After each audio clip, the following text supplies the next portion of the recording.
Welcome to Last Dawn Stories channel. The freezing apocalypse has arrived, but it's not me who has been reborn, it's my ex-boyfriend, who we had broken up with 2.5 months ago. I am Judy, I am 28 years old, I'm an orphan, and after becoming a white-collar worker, I barely live in a 40 square meter small apartment. I'm fond of reading various happy wife comics, fantasizing about a happy life where I can just lie back and be called husband by my wife at home.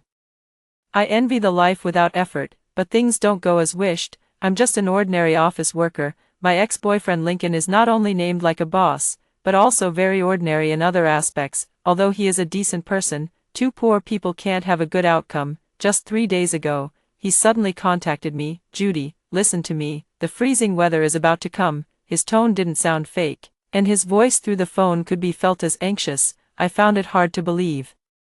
Even if he really wasn't the type to lie. Are you crazy? It's June now. He didn't explain, but continued, every word I say from now on, you must remember, take all the cold weather equipment, buy 100 boxes of hand warmers, I stock survival supplies, you stock power equipment, I dug a 300 square meter basement in my hometown's natural cave, and I have to prepare everything before the end of the world. Work with me, Judy. I work at a company that makes solar power generation equipment. Besides solar power, our company also produces wind power generation. I am extremely familiar with these devices. After hearing his absurd words, I scolded him while also feeling doubtful in my heart, but in the next moment, he transferred $50,000 to me. Okay, boss, please send me the address. Although I didn't believe it at all, my attitude completely changed when I saw the $50,000. The moment the money arrived, all my reason and common sense were thrown out the window. After all, who would turn down money? I quickly placed an order for the highest configuration solar power generation equipment in the company, and added a few sets of wind power generation devices as well. I was thinking, even if the end of the world doesn't come, I've still made a profit. That's what I thought, but I still secretly made preparations. I told my boss I needed to go on a business trip and then went back to my rented room to pack. There's no one I can contact, except for Lucy, however. Lincoln had repeatedly warned me not to contact her. Don't contact Lucy at all. She will kill you. This sentence still echoed in my ears. I couldn't help but shiver, thinking carefully, a man who usually doesn't spend much money suddenly being generous is really illogical. Looking at the sky, it was noon, yet it was showing an unusual red color, with abnormal fire clouds slowly approaching the earth. Was the end of the world really coming? City Evening Post. Heavy rain is expected within the next 7 days. Please residents take precautions. I couldn't hesitate any longer, taking the packed luggage, including down jackets, quilts, and even the old handmade cotton pants that had been kept in the bottom of the closet, a total of 20 cardboard boxes and 3 suitcases. All the belongings from these years are in them, not even a grain of rice was left behind. I asked the installation technician to come a day earlier.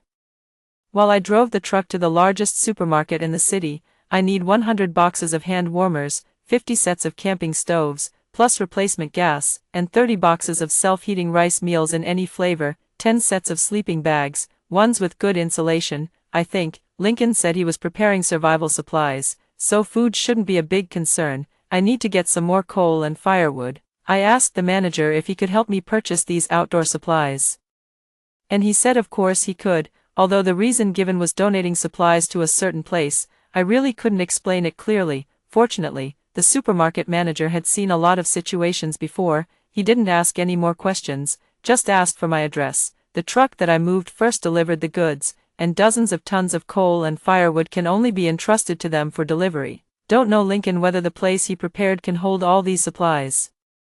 I went to his Lincoln hometown with doubts. Maybe he became a doomsday broadcaster after breaking up. I actually did believe in that ridiculous doomsday theory. He sent me a message. June 18th it was supposed to rain, but it suddenly snowed. June 21st the whole city experienced a sharp drop in temperature, with outdoor temperatures reaching -30 degrees. June 28th subway derailment. Supermarkets were emptied, and the world fell into paralysis. July 5th the official announcement of the arrival of the Great Disaster period, with outdoor temperatures reaching -80 degrees, not suitable for human survival. Since I was driving, the phone was in autoplay mode. The robot's cold voice read out this message. My heart sank. At -80 degrees, it was a temperature that would turn you into an ice stick the moment you stepped outside. I slammed the accelerator, just wanting to see Lincoln as soon as possible, to make sure he was safe. Was it madness or was it real? through the car window, the scenery rushed backward, the originally lush trees now looked like demons' shadows approaching me. I realized, this was not a dream, but a reality that was truly happening. As the distance to Lincoln's hometown became closer, my anxiety increased, and large drops of cold sweat ran down my face. Got out of the car and took a look around. At this moment, there was no sign of the apocalypse on the street. Every household was filled with laughter and joy, shops were open for business, elderly men sitting outside chatting, elderly women dancing in the square, and children running around, accidentally bumping into me before laughing and running away. I calmed down for a moment and then continued driving. I parked the car near the address, looking around left and right. My heart raced. Lincoln, where are you? What came into my view was a mountain god temple. I compared the photo Lincoln sent me.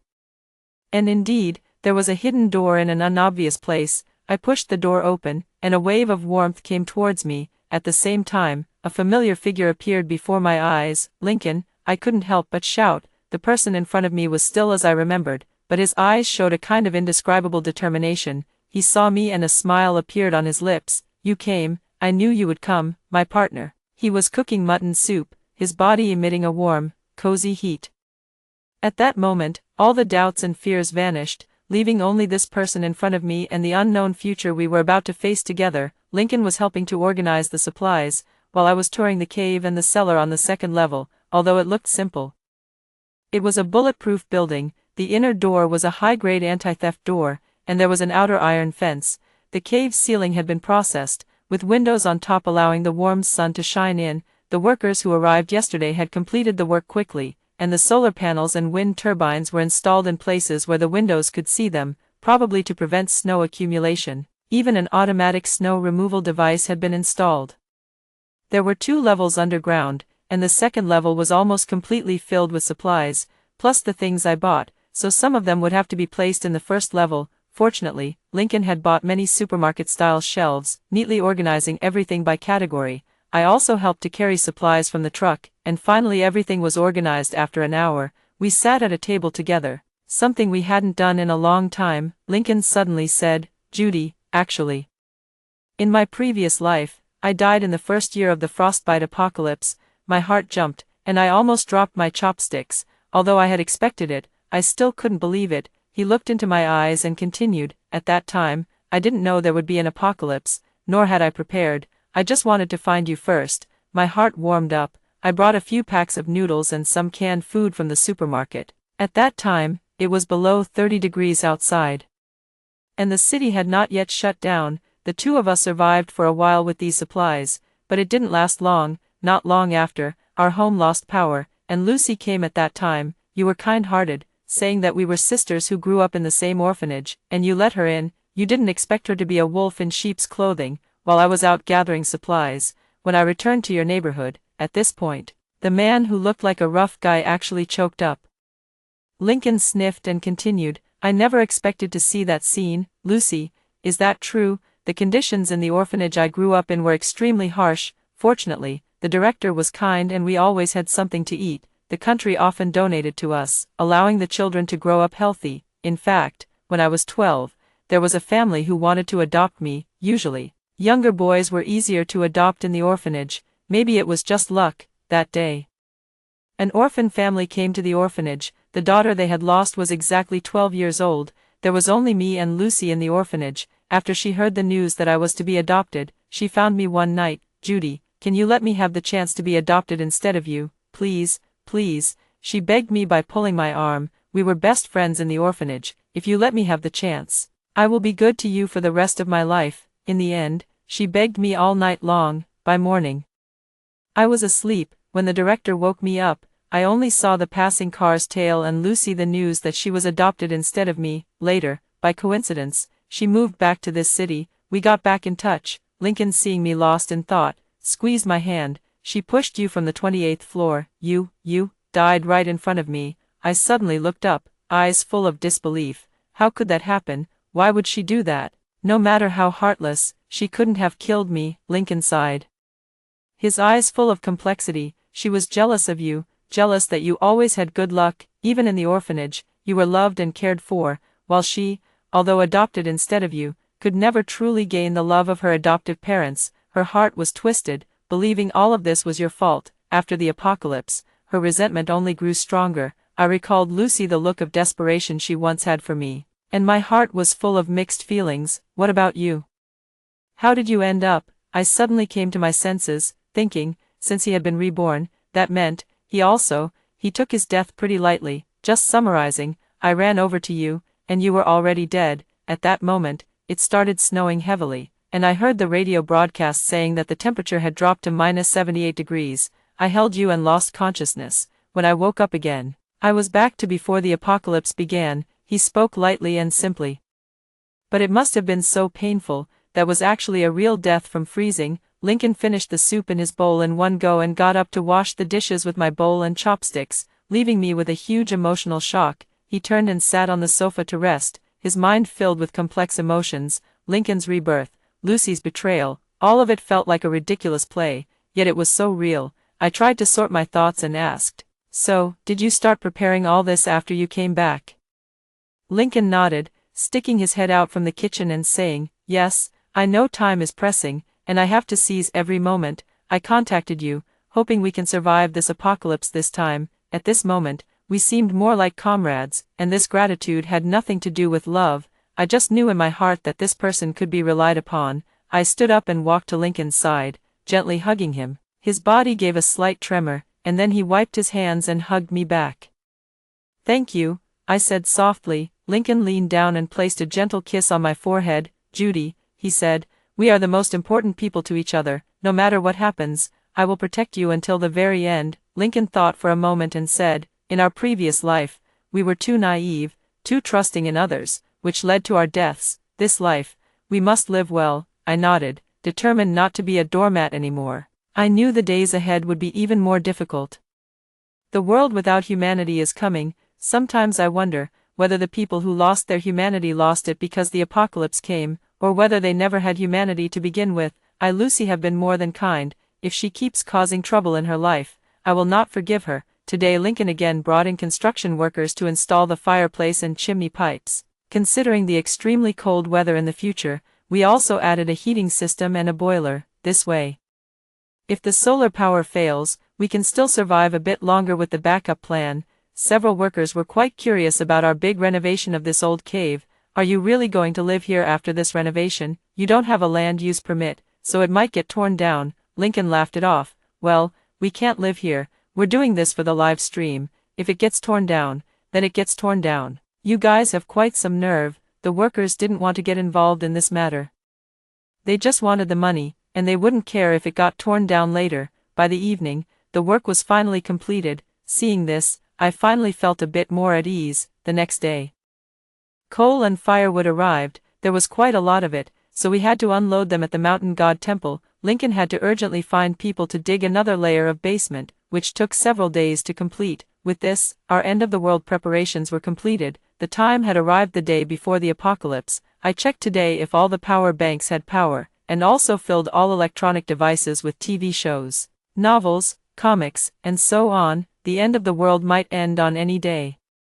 And if there were no entertainment, I wouldn't know how to get through it. Lincoln was checking all the weapons and protective equipment. He knew that in the end of the world, besides the cold, the darkness of human nature was also a big threat. He taught me how to use the electric baton and how to protect myself in an emergency. Although I was scared, I knew it was necessary. After all, in the end of the world, kindness without strength is weakness. The night fell, and we sat on the carpet, eating hot pot and watching TV. The next time we could be so comfortable might not come for a long time. The wind was howling outside, as if foretelling the coming storm. I looked at Lincoln's determined gaze, and a strange sense of security arose in my heart. Perhaps this is what mutual trust is. Tomorrow is the day the apocalypse breaks out. We don't know what we will face, but we know that as long as we are by each other's side, we will have the courage to face everything. I tightly grasped Lincoln's hand, silently thinking, no matter what happens, we must survive together. The sky began to drizzle, then the rain became heavier and heavier. Suddenly, lightning flashed and thunder roared, and large hailstones fell heavily. The hail grew larger and larger, eventually becoming as big as eggs. I and Lincoln looked at each other and turned the TV to the news channel. Breaking news, breaking news. Due to abnormal weather in S City, please take precautions and stay at home. Try to avoid unnecessary outings. Looking out the window again, it had started to snow. I kept thinking about being able to stay at home and relax. Now I have achieved it this way. It's really surprising. After waking up one night, the temperature had dropped significantly. Fortunately, I had turned on the air conditioner the night before, so the indoor temperature was still comfortable. Through the monitoring system outside the cave, it was observed that the snow had reached the ankles. I and Lincoln decided to go out and take a look, put on a down jacket and stick on some hot packs. It was probably -7 or 8 degrees outside. We decided to prepare some medicine, so we went our separate ways. I saw people on the street having a good time playing in the snow, probably because it was a rare occurrence in recent years, and everyone was excited. I was worried and hurriedly ran to a few pharmacies. I bought some common cold medicine, fever medicine, and anti-inflammatory drugs. I specifically asked if there were antibiotics, and the clerk said there were, so I took a few boxes as well. On the way back to the cave, I saw some shops starting to close, probably because the owners also felt something was wrong and decided to close early. Back at the cave, Lincoln was cooking. How was it? He asked as soon as he saw me come back. I waved the bag in my hand and said, I got everything. How about you? I also got mine, and I even managed to find out some news, Lincoln said. Handing me a cut fruit platter, I brought it to the table, took off my down jacket, and sat down to eat while listening to him. They say the hailstorm yesterday damaged a lot of things, including cars. This morning, the government started organizing the cleanup of the roads. However, everyone remained quite optimistic, thinking it was just an unusual weather event. I sighed. I hope they can stay optimistic like this forever. That day, we were all busy reinforcing the cave, checking supplies, and making sure everything was secure, until the snow outside became heavier and heavier, covering the whole world in white. We were hiding in the warm cave, feeling both fear and hope in our hearts. We didn't know how long this kind of life would last, but as long as we were with each other, we had the courage to keep going. Suddenly, my phone rang unexpectedly. It was my boss. Judy, are you still out of town? Yes, boss. No need to come back quickly, because of the abnormal weather. Our company is closed, and the specific work date will be notified. I just put down my phone, and it rang again. I looked at Lincoln and made a mouth movement. It's Lucy. He signaled me to listen to Lucy what she had to say. Unexpectedly Lucy started by asking me, Judy, why didn't you answer the phone? I called you several times. Really, I've never seen someone like you, I said calmly. Oh, I had something to do. Okay. Why weren't you at home? Did you come to my house? I just came back from a trip and brought some friends to your house for dinner. You really embarrassed me. You should have told me you weren't home. You didn't say you were coming to my house either. Never mind, I came in myself. Let's make something to eat. I was surprised and asked, how did you get in? Lucy nonchalantly replied, I have your house key. Oh, I can't talk anymore. They're calling me. I quickly turned on the home surveillance, and to my surprise, she was really at my house. 3 men and 2 women were crowded in my house drinking. Good thing I had moved everything out in advance. Lucy, how did she get my house key? I checked the outside surveillance footage again, and it turned out she had people break in. She really didn't consider herself an outsider. I used to only see her as a friend, and I took her inappropriate habits for granted. Now my mind is clear, and I just find this person unreasonable. This is the first day of the apocalypse. I and Lincoln filled all the containers with water, although we had a lot of drinking water stored, and snow water could also be melted for use, but to be safe, we stored some more. After everything was done, I felt a little empty. We sat side by side by the window, watching the sparkling snow fall. The world became quiet, and the imagery of a white-covered landscape came to life. You know, what should we do after the apocalypse ends?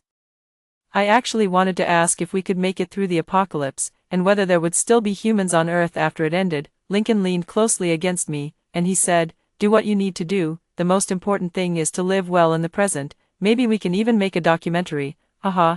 I laughed and patted him. Then I thought it was actually a good idea, so I turned on the phone's camera. I am Judy. This is the first day of the extreme cold apocalypse.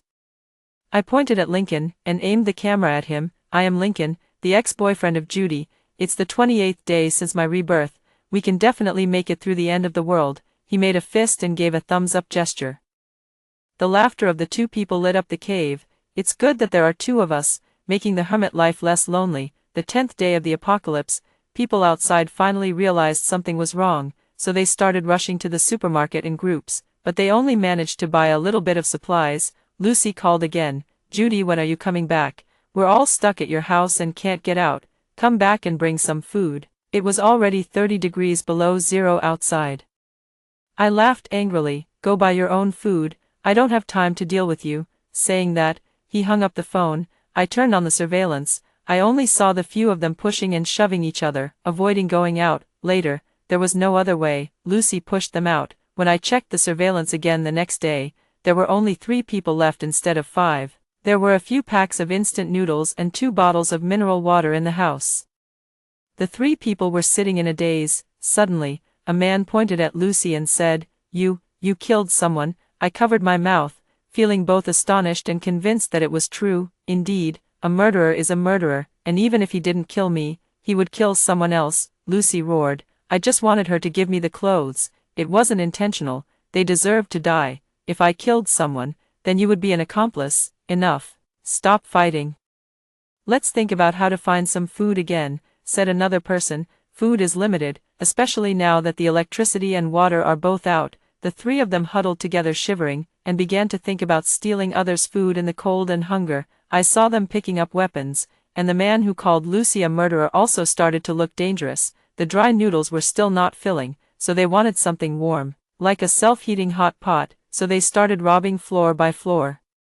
I don't know exactly what happened, but from their plan, it seemed like Lucy would pretend to be a victim to trick other residents into opening the door. Then, you can imagine what happened. I quickly sent their plan to the group, but the signal was intermittent, so I could only hope for the best. The 20th day of the apocalypse. I am more concerned about my and Lincoln's apocalypse life. First, take care of the potting soil and plant seeds I bought earlier, and once the plants sprout, connect them to the plant grow light. The power generation equipment is running well now, but we have also started to save electricity, using the small heater instead of the large-scale air conditioning. When cooking, use just a little electricity. It's not yet time to use firewood, and we also fear that the smoke from the fire might attract people with ill intentions. Most of the time, we stay close to the small heater for warmth.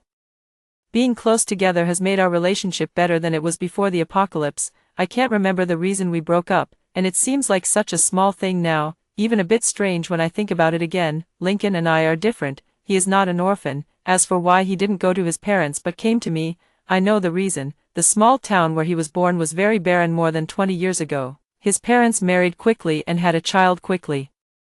When he was only 3 years old, they left him with his only relative, his grandmother. His grandmother was not in good health, and she had to take care of a young child. During festivals, his parents never came back. When Lincoln was 11, his father brought another woman home. It was then that I found out they had divorced a few years ago. When introducing him to the stepmother, she just said, "This is a neighbor's child." From then on, Lincoln had no parents.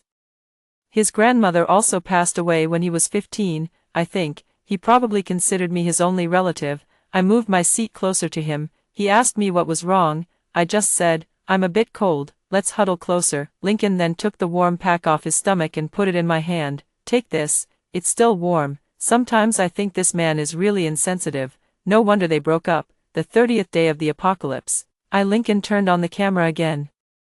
More than half of the seeds we cultivated have sprouted. Lincoln picked up a pot and pointed it at the camera. "This is a good sign. We can eat fresh vegetables in the future." "Why are you wearing such an ugly hat today? Isn't this the one you bought for me? Let's be partners for life." My home security system has only a little power left. I checked again and found that no one was in the house anymore. I have decided not to pay attention to Lucy. Evil people have their own way of being punished. She will definitely not have a good ending. The outside is no longer suitable for human survival, but the cave surveillance still has power. I took a closer look around at the exquisite ice sculptures and knew that this was once a living person, so I didn't dare to look any further. The snow is getting thicker, but fortunately our exhaust port is on the side of the mountain, so the snow doesn't press on it, and there is an automatic heating system to prevent freezing. The 2 of us have completely adapted to this kind of life. It's amazing that even in the end of the world, we can still have a home-cooked meal with 4 dishes and 1 soup. We have also started using coal heating. The burning fireplace and boiler drive the heating, and the house can actually reach over 20 degrees. We can live more comfortably now, and don't have to huddle together shivering or wear down jackets and stamp our feet in the house. 1 year after the apocalypse. The vegetables we have cultivated have been eaten for several rounds, and the supplies have also decreased by a third. The good news is that there are signs of melting outside. The bad news is that there is water seeping in the third basement level, possibly due to dampness, and the surrounding stone slabs are constantly dripping with water. Lincoln moved the coal and firewood that are prone to dampness from the basement up one level. We didn't have any tools, so we had to carry them in buckets. Moving them bit by bit, we worked all day, which was also a way to pass the time. I think if I were alone, I definitely wouldn't have been able to last this long. Just worrying about whether the water might suddenly rise up is enough to make me anxious. At night, we collapsed on the ground, too tired to move, but feeling much more at ease after seeing the moved supplies. Lincoln panted and said, "We're lucky we're working together, otherwise, this workload would be too big." I nodded, wiping the sweat from my forehead. Although my body was tired, thinking about how these supplies were crucial for our future survival made me feel that all the hard work was worth it. The gradually warming weather outside also brings us more hope. After a simple wash, we took turns using the boiled hot water to clean ourselves, and then fell asleep. The next day, we started checking other parts of the cave for similar seepage issues. Fortunately, the first 2 underground levels had already been equipped with waterproofing materials, and they looked completely undamaged. At night, some strange sounds came from outside the cave, as if heavy objects were collapsing or as if the wind was howling along with something else. I and Lincoln exchanged a glance, both of us seeing caution in each other's eyes. This sound was especially out of place in the silent post-apocalyptic world, and we didn't know what unknown danger it might bring. I gripped Lincoln's sleeve tightly, and the two of us didn't say a word, hugging each other until morning. On the third day, I sent out a drone. This is when we found out that it was because the nearby mountain was steep and the recent temperature rise had caused a lot of large chunks of snow to fall into the ravine below. That's why the sound was so loud. It was a small avalanche. 1.5 years into the apocalypse, the temperature outside had risen to 30 degrees below zero. People can go out without freezing to death. That day, I sent the drone flying again, because a few days ago, the radio brought us good news. The country has established a safe base and is searching for survivors across the country. I knew there were still many people alive in the world. The drone flew all the way to the edge of the town. I was operating it. Lincoln was watching the screen with me. After who knows how long, just as we were about to give up, a machine's roaring sound suddenly came through. I looked at Lincoln with excitement. He, however, furrowed his brow. Then he went to put out the fire. I didn't understand. "What are you doing? It might be someone coming to pick us up. Better to be cautious, just in case." He asked me back like that, but I wasn't sure either. Indeed, what if he was a bad person? The off-road vehicle roared towards the town, and I quietly parked the drone on the top of the house. The car was driving without any obvious problems, but when it stopped, we noticed that someone was being dragged behind the car. Should we even call that a person, being dragged in such cold weather? He would have already turned into an ice block. Several big men got out of the car. One of them went to untie the rope, and after untying, he just threw the person aside.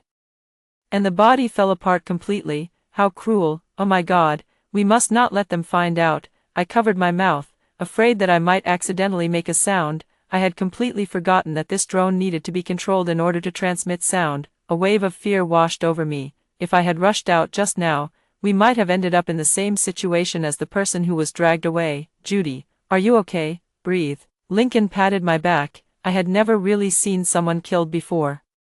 I was really scared. Good. Lincoln remained so calm. No wonder he's someone who's lived through this before. What do we do next? I looked at Lincoln, my eyes filled with a bit of helplessness and confusion. Lincoln thought for a moment and said slowly, "Let's keep observing here for now. Pay more attention to the radio messages and see if we can find some reliable clues. If there really is a safe base, we have to make sure it's safe before going there."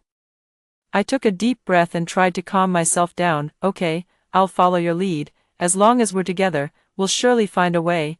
I never thought about fighting against them or trying to eliminate them. We would never provoke them unless it was absolutely necessary. They came to this village to collect supplies. Just as they were about to leave, they found my drone. "Old man, there seems to be someone here. You're just making things up. We've searched everywhere here. Where is there a person?"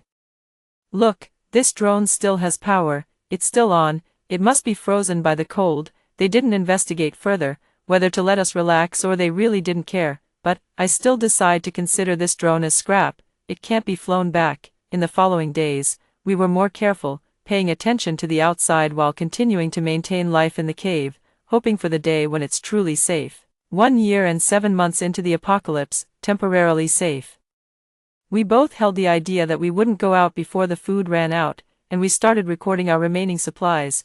There are 3 more boxes of compressed biscuits, 50 barrels of water. Aim the camera at me. I was introducing our supplies as if I were live streaming. Lincoln was also happy to join me. There are also these vegetables, and we should be able to harvest another batch in about half a month, I continued. Lincoln nodded beside me. Yes, these vegetables have been a great help, allowing us to get vitamins even in the apocalypse. After recording the supplies, we started organizing the tools in the cave and cleaning up. After all, a home should look like a home. Since the 3rd level underground was emptied, there was much less to clean. The garbage we cleared couldn't be left outside for fear of drawing attention, so we put it in the 3rd level underground, which is still very cold, like a natural refrigerator, so bacteria won't grow.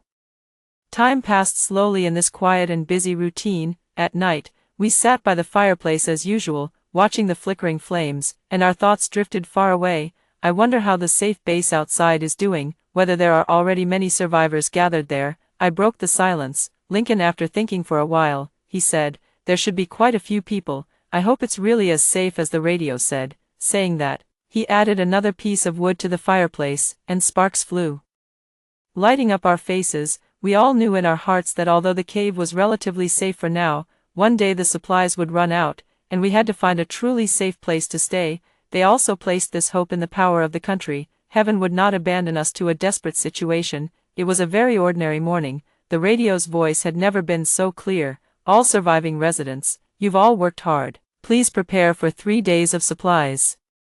And when the helicopter lands near your area, raise the red flag so we can quickly rescue you. Repeat again, all. I held the radio, and at that moment, my face was already wet with tears. I knew the country hadn't given up on us. Lincoln, dry my tears and hold me tightly. 2 days later, I heard someone using a megaphone searching for survivors. We carried our backpacks and looked back at the cave that had sheltered us for so long, then sincerely bowed to the mountain god in the shrine. A soldier in camouflage helped us board the helicopter. There were also 2 other survivors inside. I told them what I had seen earlier, which was the incident of someone killing people. The soldier happened to know about these groups and comforted me, saying, don't worry, these people have been brought to justice. They took over an area and set up a small base, committing acts of arson, murder, and robbery. After we captured them, all the women who were held captive were safe. On the 8th month and 2 days of the 1st year of the apocalypse, we arrived at the capital base. There were survivors like us who had just arrived, as well as those who had been living there for a while. Fortunately, everyone looked well taken care of and was working hard to survive. I also saw someone I recognized among the crowd, Lucy. She has gone mad. According to the aunt who showed us around, she had some connection with that group of bad guys. Anyway, I don't know what happened, but when she was found, she had gone mad. I felt very calm, but Lincoln seemed to feel very satisfied. She deserved it. Spit, I said, let's go. We were assigned a double room with a private bedroom and bathroom. In the post-apocalyptic situation, this is already quite good. We settled in comfortably. Lincoln and I started working at the base, building up the high-rise, and I heard that this is a Hope Primary School being built at home. We were all very happy. After a few years, it was almost impossible to see the signs of the apocalypse, and this base became larger and larger, with more and more houses, and the children really started going to school in the high-rises we repaired. Our documentary was even recorded in textbooks. People collectively refer to that apocalyptic end as the Great Cold Era. After hearing the first story above, what are your thoughts? Feel free to share your opinions in the comments section. Next, let's continue to see another similar story. The end of the world has arrived. The global temperature has been continuously dropping under the repeated cold waves. After the 3rd cold wave, the temperature has already approached -70 degrees. The food I stockpiled was enough to last until the day the ice age ended. But my boyfriend took his mistress and sold me to the black market for 2 bags of instant noodles. Eventually, after the 4th cold wave, I was thrown into the icy wilderness and died in humiliation and resentment. I never expected. I was reborn. It's so cold.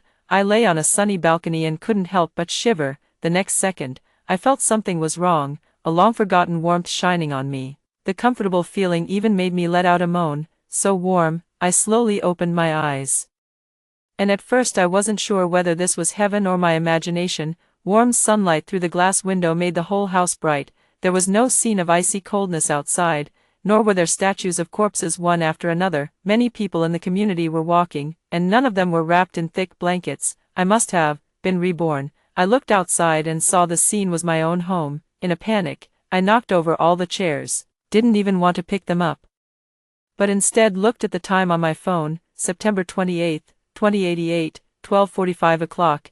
It's the third day before the end of the world. I almost screamed with excitement as I looked at the time on the phone, running around the living room like a child. At that moment, no one had realized that the world was about to change. I need to seize this 3-day opportunity. At noon on October 1st, it will start snowing globally, and 1 hour later, the first cold wave will hit, causing traffic to completely collapse. I carefully recalled everything that had just started during the last cold wave. I quickly found a notebook and a pen to take notes. I was afraid of forgetting any details. In the apocalypse, any detail could lead to very great harm. In the Ice Age, the most important thing is food. I need to stock enough to last until the end of the Ice Age. Secondly, everyday necessities like lighters and various cotton clothes and blankets are also needed. Heating is also important. Coal and firewood can be used. The most important thing is not to let anyone find you. At this moment, I suddenly realized a sentence that somebody had said before, that people who are about to starve are no longer human. All I can do is try to protect myself. I write down everything I think on a notebook and record the exact time of each cold wave down to the minute. Done. I looked at the content on the notebook and finally smiled. The next second, my phone suddenly rang.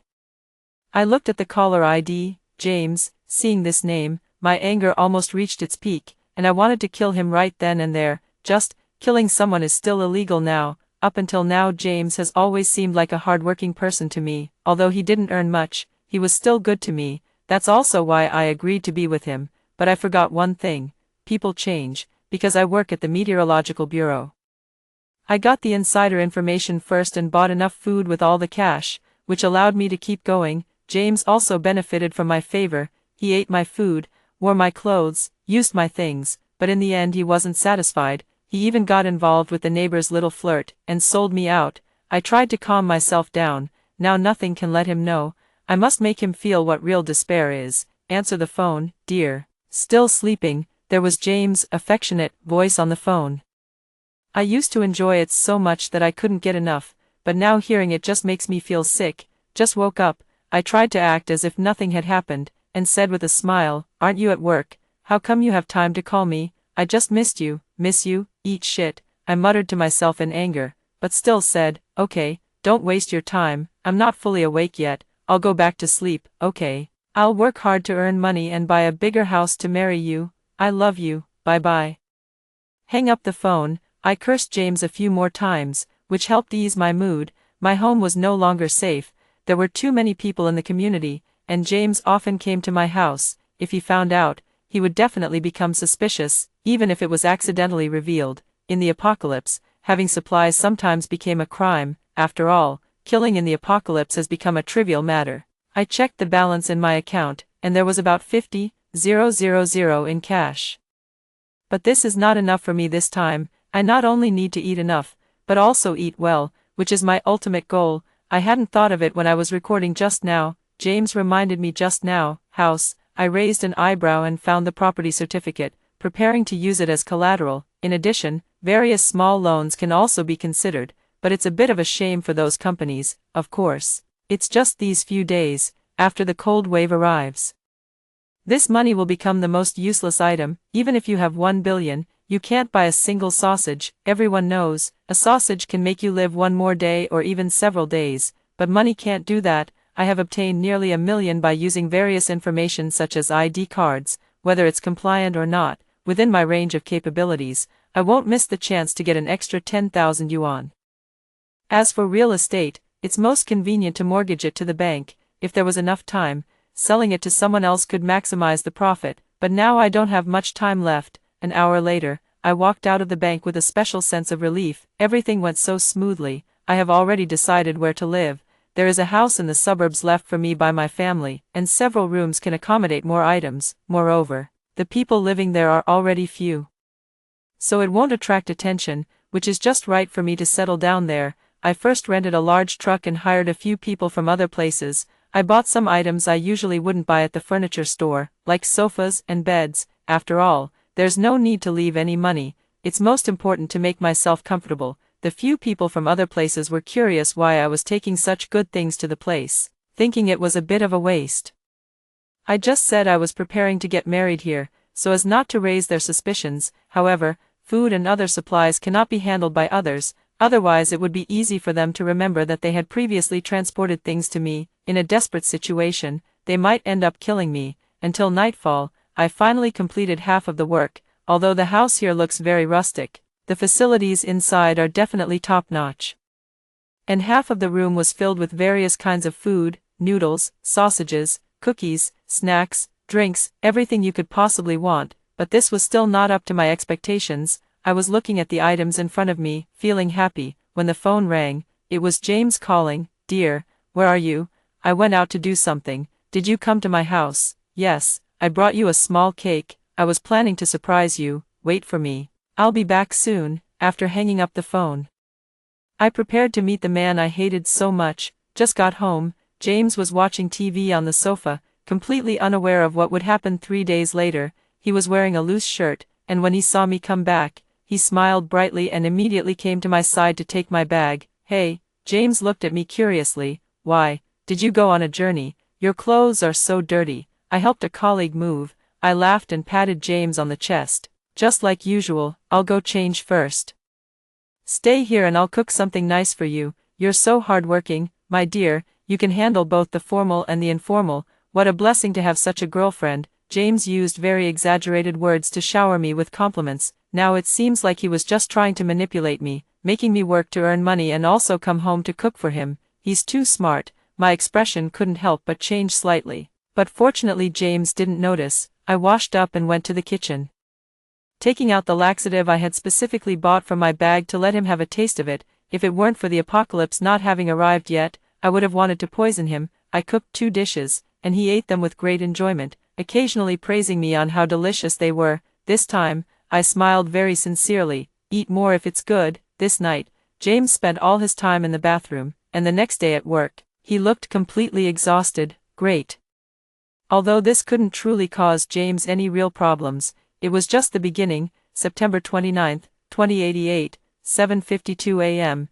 There are 2 days until the first cold wave. Call the unit in advance to take leave. Today will still be very busy. I can't waste time on work, which is a meaningless thing. As soon as I stepped out, I heard another voice that made me disgusted. "Kathy, come out." A woman dressed in a showy way, wearing a tight dress that already revealed her figure. Yet she had to pose in a seductive way. How could she be like this even in front of a woman, let alone a man? Fiona, the woman who seduced James. I still clearly remember the expression of extreme satisfaction when she walked in. "Go out." I smiled and responded with a sentence. "Working is really exhausting. I'll go for a run first. I must keep my figure good. That's a woman's greatest asset." Fiona waved at me and walked past me. I watched Fiona disappear from my sight. If it weren't for my help, she wouldn't have had a chance to survive. Although I don't like Fiona, she is a neighbor, and I don't want to see her die of hunger. I occasionally sent her some food, but I was sold. Like a dog, I was kept in a cage, waiting for people to bid on me. "I will make you pay for this," I calmly muttered to myself. Sometimes, there's no need to use an angry tone. The calmer it is, the more unforgettable it becomes. It's time to get some coal today. I made the most of the rented truck, and it also had a dump function, which saved me a lot of effort. The reason I finally settled on the house in the suburbs. That's why, in high-rise buildings, there are too many people around, and there's no place to hide. On the contrary, in the village and the suburbs, these things can be directly dumped behind the yard, and outsiders would never see so much coal. When I first arrived at the coal mine, I was thinking about asking someone how to buy it, and then I saw a familiar figure. A man whose name I didn't know. After I was sold, I was almost beaten to death for not obeying my master's orders. He protected me. It's just that, he died earlier than me, because he ate half a hard steamed bun and was beaten to death. I couldn't do anything at the time, but now things are different. I can change my own fate, and also change his fate. "Hello." I approached him and said hello. The man was just focused on shoveling the scattered coal and didn't realize I was calling him. "Hello." As I was about to tap his shoulder, he suddenly dodged. I'm dirty, don't touch me. The man smiled at me, and on his dirty face, 2 rows of white teeth appeared, which looked somehow strangely interesting. I couldn't help but laugh. What's wrong? The man didn't know why I was laughing. Nothing, I just think you're cute. I said it very seriously to him. Calling a man cute? I don't know if you're complimenting me or insulting me. The man shrugged, and it seemed he had a bit of a sense of humor. Not like the ones in the apocalypse who never spoke more than a few words. Does the boss want to buy coal? Just go to that house. By the way, don't get taken advantage of. He said the price is half. Otherwise, looking at the clothes you're wearing, it's easy to get taken advantage of. Experts will naturally have a standard price, but someone like me, who is obviously a novice, naturally wants to get scammed a bit, so I can just put the money in my pocket. Thanks. By the way, what's your name? Wilson. My name is Kathy. I wasn't too anxious, otherwise I might have aroused his suspicion. After we agreed on the price, the person in charge arranged for people to load coal onto my truck. During this time, I went to Wilson's side. Wilson, can I bother you for a moment? It's you again. Wilson saw me coming back again and said to me, "What's up? Can you drive?" "Yes, I plan to transport coal several more times. Can you drive for me? Also, I'm looking for an employee. Are you interested? I still have a job here, $2,000 a month.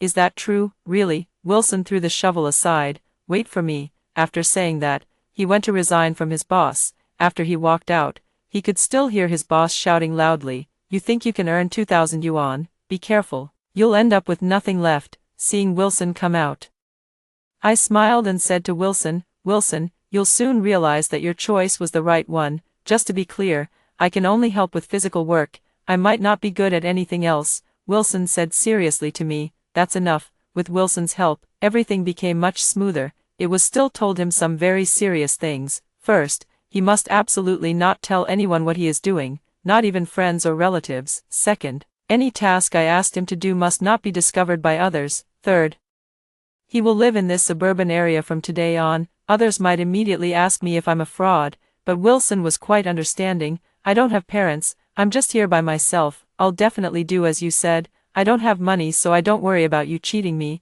I didn't say much more. It's better to deceive Wilson now.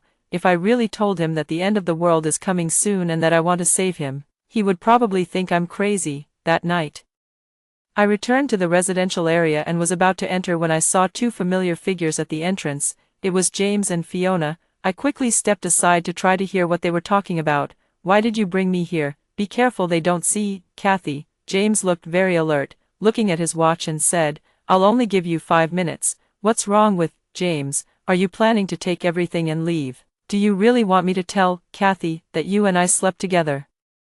Fiona looked indifferent, shrugging her hands, and said, "You didn't promise me that when we slept together, Fiona." James immediately showed a loving attitude, hugging Fiona, and said, "Don't worry, I'm sincere about you, but the timing isn't right yet. When exactly? I'll propose to Kathy tonight, and try to get her to transfer the house to my name first. You know, her house is worth 5 million. With that 5 million, we won't have to worry about anything for the rest of our lives."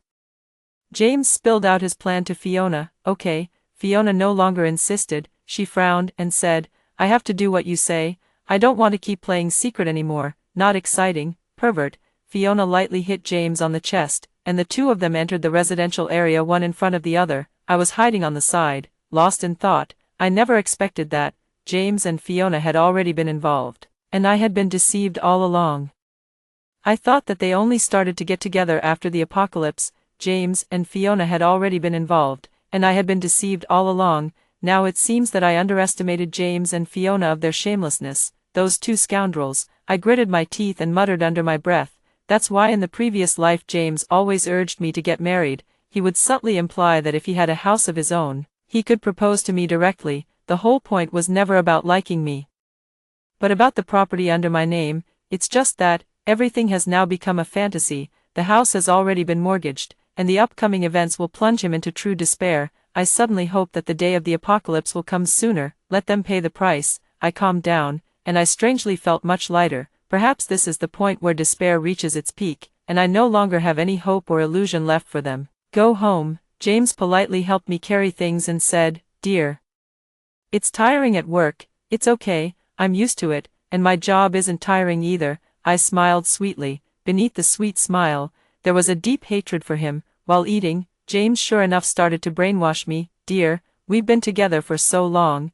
it would be nice if we could get married. Then why haven't you proposed to me? I intentionally acted cute, waiting for James to reveal his true colors. Indeed, James, seeing me say that, showed a very helpless look. I don't have enough confidence. I hope I can give you a perfect life. If I had a house now, I could propose to you. Is that so? I spoke halfway, waiting for James to be extremely anxious. That's right, a house is a man's confidence. Then you really don't have enough confidence. Kathy, why are you saying that? If I have enough confidence, that's enough. Don't forget, mine is yours. After we get married, why should we separate us and you? I pretended to be very innocent. James, seeing me say that, couldn't continue to dwell on it anymore, and could only wait for the next opportunity. But I knew, given Fiona's personality, if James can't provide her with enough satisfaction, she will unhesitatingly throw James away like trash. September 30th, 2088, 6:12 p.m. Within a day, Wilson replenished all the necessary items. I had no need to return to that house, but instead planned to stay here in the suburbs and wait for tomorrow noon. Boss, why are you stockpiling so many supplies? Are you going to sell them? Although I don't really understand, these things can't be sold at a high price. Wilson still couldn't help but remind me. I laughed. Wilson, I've told you so many times, just call me by my name. It's still better to call you boss. Otherwise, I would feel awkward calling you by your name when I'm eating and living off you. Wilson gave a warm smile. I liked Wilson exactly for this reason. He has no bad intentions at all. In the previous situation, he was always able to stand up for himself. This time, I must repay him. Those who hurt me, I will repay them 100-fold, 1,000-fold, 1,000,000-fold. Likewise, those who have done me a favor. By the way, boss, it's so late, aren't you going home? Wilson said to me. I'll drive you home in my truck. No, I'm not going back. I won't go back anymore. I smiled and said, taking a bottle of wine from the warehouse and pointing to Wilson, Wilson, let's have a drink. There's no reason to just randomly drink like this. Let's just celebrate our rebirth. That night, I turned off my phone and didn't want to be disturbed by anyone. The next day came before we knew it, October 1st, 2088, 11:45 p.m. I want to make sure Wilson understands exactly what's going on. That way, after the end of the world, Wilson can be on the same side as me. Wilson, do you know why I've stockpiled so much supplies? Sitting on the chair outside, I asked Wilson. I don't know. Wilson shook his head. If I told you that the end is coming, would you believe me? No, I'm telling you, the world is about to experience an unprecedented cold wave, and the whole world will be frozen. You suddenly say this to me, I can't really believe it. It's clearly sunny and clear, nothing to do with a cold wave. You will soon believe what I say. I looked at the time on my watch, and continued to Wilson saying, the sky will turn dark in 10 seconds. Wilson looked at me in confusion. Finally, October 1st, 2088, 12 p.m., the sky suddenly changed color. 1 second earlier it was sunny, and now it had turned dark, almost in the span of a second. I looked up at the sky and said calmly, it's here. Wilson was speechless. Now you finally believe me, right? But how could that be? It's about to snow. It's only the 1st of October, snowing. Didn't even finish Wilson's words. The sky was already snowing heavily. The whole world fell into a moment of chaos. Everyone received a text message on their phone. According to the latest situation, today will bring the biggest cold wave of this century. Please take immediate measures to keep warm and try to avoid going out. The temperature gradually dropped from above zero to below zero. The first cold wave temperature finally settled at 30 degrees below zero, and this was just the beginning. I and Wilson sat inside the house, lighting the already prepared fireplace. Wilson looked up several times, wanting to ask something but not knowing how to start, because everything that was happening was beyond the comprehension of an ordinary person. I turned on my phone, and there were a lot of missed calls and text messages, all from James. Kathy, why is your phone off? Call me back. What time is it?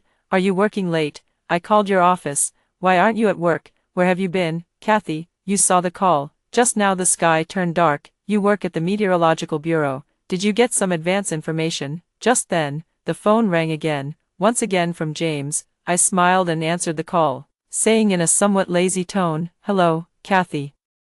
Why did you just answer the phone? I called you so many times. Where are you? James sounds very anxious, sitting by a warm fireplace. drinking red wine. What? Don't be so shocked, that's how it is. Are you already frozen stiff, Kathy? You, don't call me Kathy anymore, it makes me sick. My accumulated emotions finally burst out. I said coldly, James, don't think I don't know your purpose for being with me. Do you really think I'll trust you like before, Kathy? What are you talking about? Where are you now? I'll come find you. Don't come here, because I want to watch you gradually freeze to death, starve to death. I walked to the window and continued, Fiona, and you, I'm not stupid, and, you were with me just for my house, right? Here it is. You already knew. James had absolutely no idea that I knew about his Fiona situation. Of course, I said with a smile. Do you see the terrible weather outside? I'm telling you in advance. The end of the world is coming. This is just the beginning. I'll give you one advice. Hurry and stock up on supplies, otherwise what? Otherwise you'll starve or freeze to death. Kathy, don't even pretend anymore. James, that's the price. Enjoy this moment well. After saying that, I hung up the phone immediately. For the clueless James, it's already too late to rush and stock up on supplies. Many people had already found out about it.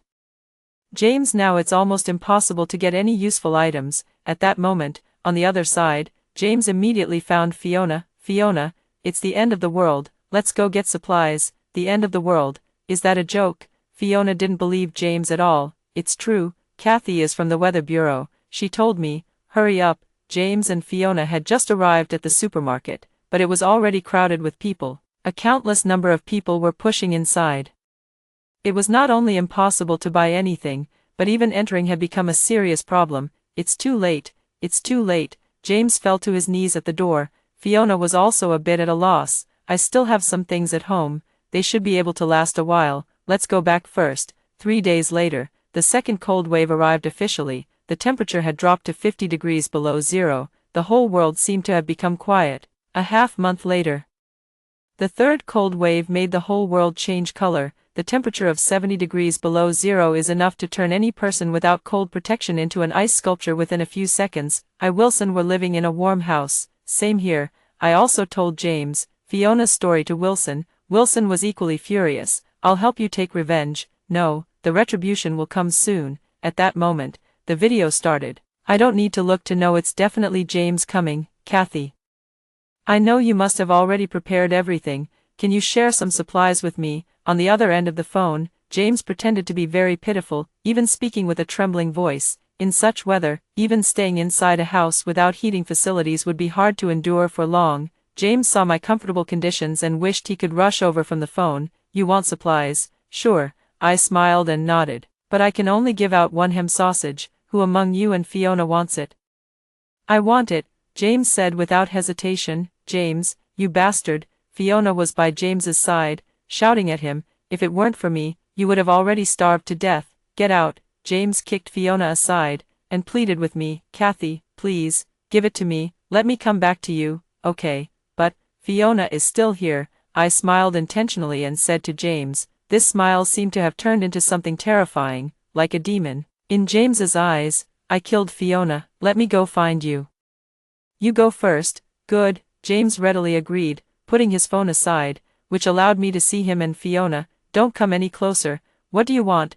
Fiona kept backing away until she reached the table. Fiona, don't blame me, I'm just trying to survive. Can you understand me? Okay, James said while approaching Fiona. James, I've finally seen through you. At least we can die together. After saying that, Fiona suddenly picked up the chair and swung it at the window behind her. Crash. The clear sound of glass shattering. Fiona, James looked shocked. The cold air outside instantly filled the entire house. I looked at the James and Fiona in my phone, and slowly their bodies were covered with frost, gradually turning into two ice statues. Seeing this, I put down my phone. Finally, revenge was mine. At this moment, I finally found relief, and then, I just needed to patiently wait for the cold wave to end, and start a new life. That's all the story. What do you think of this story? Share with me in the comments section. What would you do if you were in this situation? Looking forward to hearing from you. If you like this story, don't forget to like it, share it, and subscribe to my channel. See you next time.